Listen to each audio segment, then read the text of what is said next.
Näin talvisaikaan yksi parhaista kasvoseerumeista on Nutricential-sarjan Celtrex Ultra Serumi, joka on nyt tässä Black Friday-tarjouksessa -40%. Ja minkä takia se on paras seerumi talvisaikaan on se, että se kosteuttaa kaikista eniten.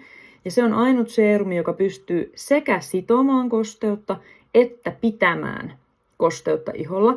Ja siinä on tämmöiset vähän niin kuin älykkäät molekyylit, eli jos ilma on kuiva ja iho tarvii paljon kosteutta, niin kuin talvisaikaan esimerkiksi yleensä käy, niin se lukitsee ihoon vielä enemmän kosteutta, se oikein pitää sitä kosteutta paljon iholla.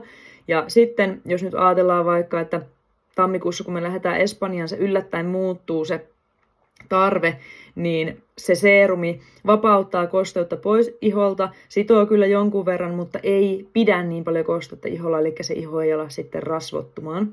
Eli se on täydellinen seerumi, etenkin talvisaikaan se hoitaa ihoa, kosteuttaa, suojaa ja siinä on se älyominaisuus, tosi kätevä pumppupullo. Ihanan edullinen nyt tässä tarjouksessa.